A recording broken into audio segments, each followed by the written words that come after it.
మనం ఇతర గ్రహాలపైకి వెళ్ళలేం.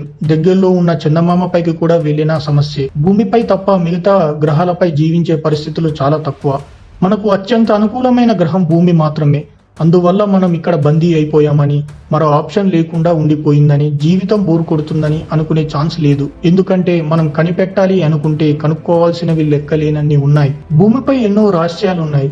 తలలు పండిన శాస్త్రవేత్తలు సైతం వాటి చిక్కుముళ్లను విప్పలేకపోయారు. ఫలితంగా అవి శతాబ్దాలుగా రహస్యంగానే ఉంటున్నాయి. టెక్నాలజీ డెవలప్ అవుతున్న కొద్దీ మనకు కొత్త కొత్త విషయాలు తెలుస్తున్నాయి. ఎక్కడెక్కడో నిగాండంగా ఉన్న వాటిని కనిపెడుతున్నాం. కొన్ని సముద్రంలో కనిపెడుతుంటే మరికొన్ని భూమి లోపల కనిపిస్తున్నాయి.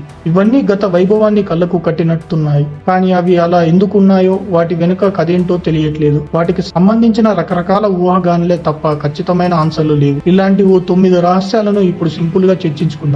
ఏమో, ఎవరికి తెలుసో, మనలోనే ఎవరైనా మిస్టరీ ఛేదిస్తారేమో.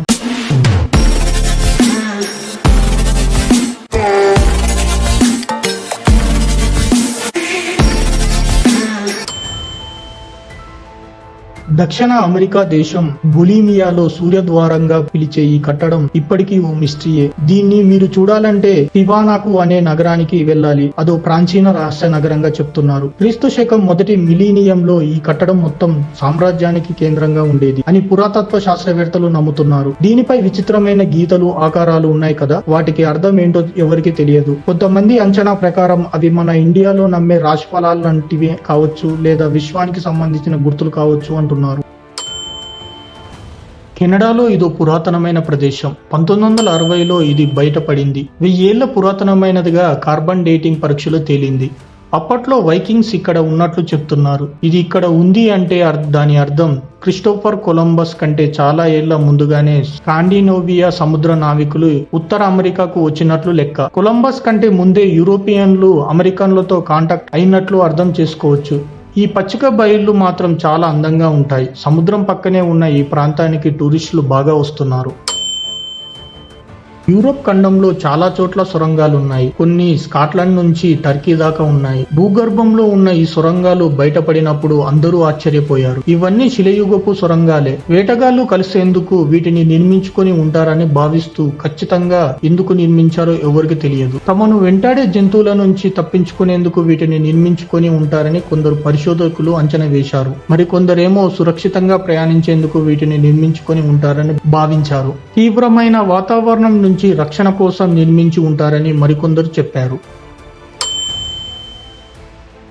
ఈ అద్భుతమైన నగరం ఎలా అంతరించిందన్నది పరిశోధకులకు దశాబ్దాలుగా ఓ మిస్టరీ. 1922లో భారత పురాతత్వ శాస్త్రవేత్త ఆర్.డి. బెనర్జీ ఈ నగర పురాతన ఆనవాళ్లు కనిపెట్టారు. సింధు నది దీవుల్లోని ఓ దీవిలో ఈ ఆనవాళ్లు కనిపించాయి. వెంటనే ఎన్నో ప్రశ్నలు తెరపైకి వచ్చాయి. ఇంత అద్భుతమైన నగరం ఎలా నాశనమైనదనే ప్రశ్న అందరి మెదల్లో తొలిచేసింది. ఈ నగరంలో నివసించిన వాళ్లకు ఏమైంది అనేదే తెలియలేదు. ఎన్నో తవ్వకాలు జరిపిన ఈ ప్రశ్నకు సమాధానం లభించలేదు. సింధు నది వరదల వల్ల ప్రజలు జల సమాధి అయ్యారు అనే అనుమానాలు ఉన్నాయి.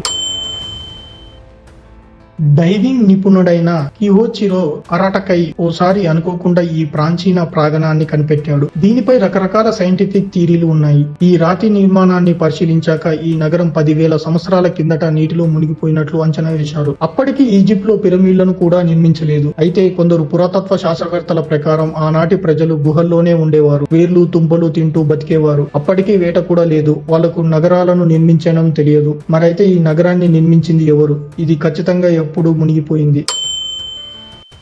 మోయో పక్షులు ఎగరలేవు. వీటికి రెక్కలు ఉండవు. ఇవి ఒకప్పుడు న్యూజిలాండ్ లో ఉండేవి. 1500 సంవత్సరం నాటికి ఇవి అంతరించిపోయాయి. న్యూజిలాండ్ లోని మరి తెగల ప్రజల అంచనా ప్రకారం ఆ పక్షులను మనుషులే చంపేశారు. ఇవి ఒకటి 12 అడుగుల ఎత్తు ఉండి ఏనుగులాగా కదిలేవి. ఇవి 230 కేజీల దాకా బరువు ఉండేవి. ఒకప్పుడు ఈ భూమిపై ఇలాంటివి దాదాపు 25 లక్షల పక్షులు ఉండేవని అంచనా. మరి అన్ని పక్షులు ఎలా అంతరించిపోయాయనే అర్థం కాని పరిస్థితి. 20వ శతాబ్దాలలో సైంటిస్టులు తవ్వకాలు జరిపినప్పుడు ఈ పక్షులు కాళ్ళు లభించింది. దాన్ని దాచి ఉంచారు. చైనాలోని ఈ సున్నపు రాతి గుహలు పురాతనమైనవి. 1992లో రైతులకు అనుకోకుండా ఇవి కనిపించాయి. వెంటనే వీటిపై పరిశోధనలు జరిపారు. వీటిని మనుషులే స్వయంగా చేతులతో నిర్మించారని తేల్చారు. పూర్వం ఇలా నిర్మించడం చాలా కష్టమైన పని. పైగా ఇవి చాలా పెద్ద గుహలు. మొత్తం 24 కృత్రిమ గుహలున్నాయి. 2000 సంవత్సరాల కిందట వీటిని చెక్కినట్లు అంచనా ఉంది. వీటన్నిటిని చెక్కేందుకు వేల మంది అవసరం. కానీ చరిత్రలో ఎక్కడ ఈ గుహలపై సంబంధించి ఎలాంటి వివరాలు లేవు.